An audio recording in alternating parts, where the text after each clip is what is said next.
we want to go out to the phone lines, bring in LSU head baseball coach Jay Johnson. Coach, we know you're a busy guy. Got that Thursday, Friday, Saturday series. So we much appreciate the time. How are you this morning? Doing great. How are you? Doing well. We're filling in for Jake and T-Bob all week long. But look, the company gave us off on a Friday, so you guys will be busy, but we'll be able to tune in to you. Coach, I want to kind of start with, well, the news that everyone has been talking about all week long, and it's the injury to Gavin Guidry. You announced that he will be shut down for 2025. Maybe kind of like what ultimately went into that decision to just go ahead and call it for 25? Yeah, we tried a lot of things. Gavin tried a lot of things. We did like 3 or 4 different rounds of treatment and medicine, which would kind of, what I would call, I guess, mask the injury or mask the pain of the injury, but was not, solving the problem. So we needed to have a small procedure. So instead of just continuing to kick it down the road, it was kind of time. We gave a great effort. He gave a great effort, really try to pitch this year. It was not in the cards. Yeah, I mean, it's unfortunate, but again, Coach, like, I get it. The weekend series last week didn't go how you guys wanted it to, but bright spot was actually your bullpen. I mean, you threw 8 bullpen arms, gave up a total of 2 runs. I mean, what have you made from that out of that bullpen performance here in the recent weeks? Yeah, I mean, I think we have one of the best pitching staffs in the country, and you can back that up statistically. And, they've held their own very well in SEC play, including against a good Auburn team. It's tough to take a good arm off your team like Gavin, but, I mean, we haven't had him for 38 games and, to win 32 of those. And I think the exciting part of it is the emergence that has been created by, several guys that threw last weekend and through Tuesday. Maverick Rizzi, Cooper Williams, Jacob Myers, Connor Ware, Connor Benj.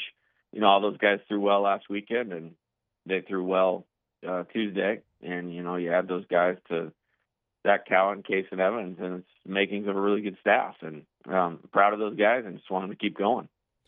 Coach, sticking with your pitching staff, look, obviously it's the SEC. You're bringing in another top 25 opponent to the box this weekend in Alabama. But as far as Cade Anderson goes, dominant against Oklahoma. We know about the complete game shutout. Last week, maybe not quite his best stuff, but what do you expect from Cade this tonight? Yeah, he's an ace, and he's had a great season, and given us a chance in every game that he's pitched. Actually, last Friday was our first loss on a Friday of the entire season, and that's direct correlation to Cade and his performance, and excited to get him back out on the mound tonight. Coach, as far as your batting goes, you played a really good McNeese team that, I don't think people realize how good of a team that was. They were top 30 RPI. They were in their best start in school history through 32 games. And you guys performed really well coming off that series loss against Auburn. But, we saw a few changes in the lineup. I mean, Daniel Dickinson had moved up to that leadoff spot. Is that somewhere where maybe he could stick, or was that just an experimental thing for the midweek? Well, he could. It wasn't really experimental. It was more like McNeese in their Wednesday or Tuesday game has been throwing like a new pitcher every inning. And so I just wanted to set it up so we could match up best. We could set up where the pinch hitting spots would need to be, but not have to do that too early in the game. And so there was a little bit of that. And, when you get good players, it's not so much about the order that you hit them in, but how they execute their plan. And up and down the lineup, we executed really well, and we're back in a really good character on Tuesday, and excited to see them do that tonight as well. Speaking of good hitters, Coach, Ethan Fry's a guy that's been on this team for multiple years now, but I mean, he is just on a tear here lately offensively. What have you made out of him recently? Yeah, he's a really good player. I think, you talk about 2023 when he's a freshman. He was coming into, one of the best offenses in probably college baseball history. And so there wasn't a lot of at-bats. Last year, he was kind of platooning or in and out of the order, I guess is what I would say. And right about the time I was about to turn him loose and play him every day, he got hurt. Yeah, and then he kind of chiefed it out and, competed with a shoulder he ultimately had to have surgery on. And then this year, it kind of feels like it's his time. And, again, good offense. So we platooning a little bit early, but he's taking really good at-bats. I think his example is twofold. Number one, you keep working, you're going to improve, going to get better. And he keeps the right attitude about it and make it about the team. And you're always ready when your number's called on. And that's what I think of Ethan. Coach, shifting away from your lineup, your pitching staff, on to Alabama, because, look, I get it. They've lost their last 2 series, but they performed really well so far in the SEC.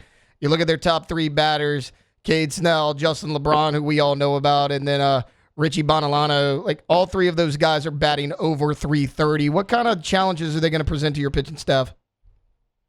Yeah, really good challenges. Leadoff guy is a tough out, good competitor, can run, handles the bat well. Justin LeBron is one of the best players in the country right now. I think he has like 15 homers and is a real shortstop. Like you're going to see him play that position in the major leagues. So, one of the better individual players / opponents like will play this year. That's how good a player he is. And then Snell's a veteran hitter, that's had a lot of SEC at bats, and they make those guys go, and they do a good job with their offense, and it'll be another big test, and that's just the way that it is. I mean, the only way I can explain it is, a 30-game season in the SEC, you're playing 10 super regionals, and there's another super regional at the box this weekend.